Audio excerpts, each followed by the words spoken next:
Bonjour à tous, on est sur un Seat ATK et je vais vous expliquer comment régler les problèmes que l'on peut rencontrer lorsque le haillon est bloqué sans passer par la case Seat et le coût du changement des vérins à plus de 300 euros.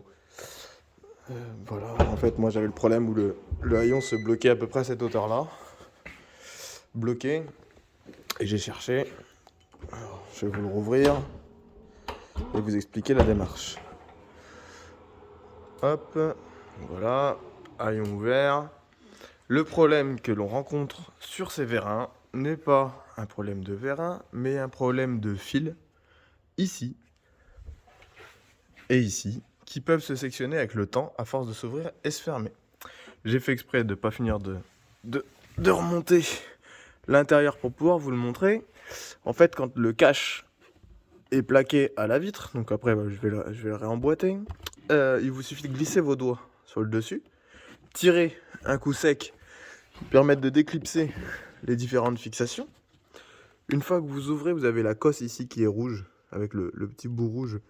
Vous avez à appuyer dessus avec un tournevis et un petit clips et la déclipser. En fait, ça vous permet d'enlever tous les fils qui alimentent le vérin. Vous venez ensuite ici, avec un petit tournevis plat, vous enlevez ici. Vous pouvez aussi l'enlever de ce côté-là. Vous allez retirer le fil. À l'aide d'un balai ou autre, vous allez bloquer votre coffre pour pas qu'il tombe une fois que vous enlevez votre vérin. Et vous allez ensuite retirer les clips qui se situent ici et ici. Alors moi, au remontage, j'en ai cassé un. Je vais voir pour en racheter un si ça se détaille. On enlève les clips là et après on peut enlever le vérin tout simplement en le déboîtant. Une fois que vous l'avez déboîté, vous allez vous retrouver donc du coup à pouvoir contrôler tous les fils qui sont situés ici et qui sont potentiellement endommagés.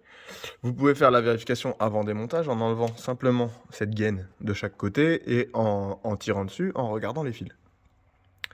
Lorsque vous avez vos fils, soit vous avez de quoi faire soudure à l'étain et gaine thermorétractable par-dessus, ou autrement je vais vous montrer ma petite solution toute bête, enfin toute bête, quand on a le nécessaire, mais à acheter. C'est des petites gaines avec un morceau d'étain dedans.